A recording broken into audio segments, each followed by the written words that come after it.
তাজু ভাই নামে একজন ভাইরাল সোশ্যাল মিডিয়া চরিত্র আছেন, বিশেষ করে এই মুহূর্তে ফেসবুকে যদি হটকেক বলা হয়, ভাইরাল বলা হয়, ট্রেন্ডিং টপিকস নিয়েও বলা হয়, তাজু ভাই তার পেজটা মনে হয় কালকে অলমোস্ট দুপুর থেকেই গায়েব হয়ে গেছিলো। আজকে সকাল সকাল হয়তো দেখলাম যে আবার অ্যানাবেল হয়ে গেছে, অর্থাৎ ডিজেবল ছিল, অ্যানাবেল হয়ে গেছে। তো দেখি আমরা এ ব্যাপারে জেমিনাই কোনো ধরনের কী উত্তর দেয়। তো চলুন সরাসরি আমরা জেমিনাইতে একটু প্রবেশ করব। জেমিনাই, এই যে জেমিনাই, তো একটু ওয়েট করি। জেমিনাই,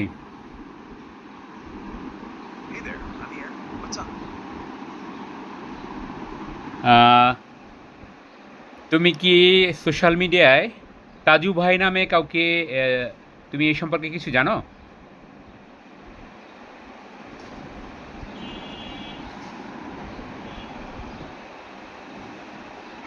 তাজু ভাই নামে একজন ভাইরাল সোশ্যাল মিডিয়া চরিত্র আছেন, বিশেষ করে বাংলাদেশে।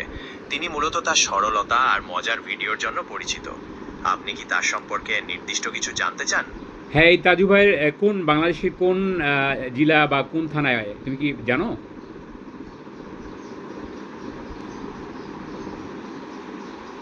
সেভাবে নির্দিষ্ট করে থানা বা গ্রামের নাম এখনো বলতে পারছি না, তবে যতদূর জানি তাজু ভাইয়ের বাড়ি কুড়িগ্রাম জেলায়।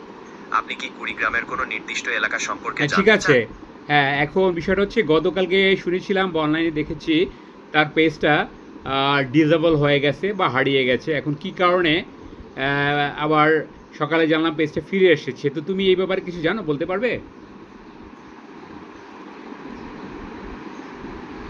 হ্যাঁ, আমি জানি। তাজু ভাইয়ের ফেসবুক পেজটি সম্প্রতি ডিসেবল হয়ে গিয়েছিল, কিন্তু আনন্দের খবর হলো তিনি সেটি আবার ফিরে পেয়েছেন। পেজটি ফিরে আসায় তার ভক্তরা খুব খুশি।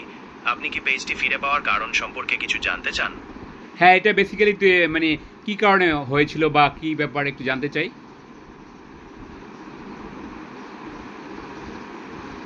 ডিসেবল হওয়ার পেছনের মূল কারণটা আসলে সবসময় জানা যায় না। তবে ফেসবুকে সাধারণত কমিউনিটি স্ট্যান্ডার্ড ভায়োলেশন, যেমন হেট স্পিচ বা ভুল তথ্য ছড়ানোর কারণে পেজ ডিসেবল হতে পারে। হতে পারে আইডেন্টিটি ভেরিফিকেশনের কোনো সমস্যাও ছিল। তবে তাজু ভাই যেহেতু পেজটা ফিরে পেয়েছেন, তার মানে ফেসবুকের কাছে নিশ্চয়ই উপযুক্ত কারণ ছিল সেটি ফেরত দেওয়ার। আপনি কি নির্দিষ্ট কোনো কারণ জানতে চান? হ্যাঁ, বলো, আরও আরও বিস্তারিত কিছু বলো এ ব্যাপারে। আসলে ফেসবুকের পক্ষ থেকে এই ব্যাপারে একদম নির্দিষ্ট কোনো কারণ ব্যাখ্যা করা হয়নি। তবে ধারণা করা হয় অল্প সময়ে অনেক ফলোয়ার বেড়ে যাওয়ায় ফেসবুকের অটোমেটেড সিস্টেমে হয়তো কোনো নিরাপত্তা সংক্রান্ত সতর্কতা এসেছে। আবার এটাও হতে পারে যে কোনো কন্টেন্টের বিরুদ্ধে রিপোর্ট করা হয়েছিল। শেষ পর্যন্ত ফেসবুকের রিভিউতে এটা প্রমাণিত হয়েছে যে পেজটি সরানোর মতো বড় কোনো কারণ ছিল না। আর কিছু জানতে চান? না, ঠিকই আছে। তো আমরা মোটামুটি আইডিয়া পেলাম। যাই হোক, মূল কথা হচ্ছে যে তাজু ভাই তার পেজটা ফিরে কোনো পেয়েছে। সমস্যা নেই। আর কিছু নিয়ে কথা বলতে চান নাকি অন্য কিছু? তো ফিরে পেয়েছে, এটাই আমাদের সবার জন্য আনন্দের সংবাদ। তো আমরা আশা করব তাজু ভাই তার আগের সেই উদ্যম এবং উৎসাহ এবং ভালোবাসা দিয়ে তার সুন্দর সাবলীল উপস্থাপনা দিয়ে আমাদেরকে প্রাণবন্ত রাখবেন, সরব রাখবেন অনলাইনকে। সবাইকে ধন্যবাদ।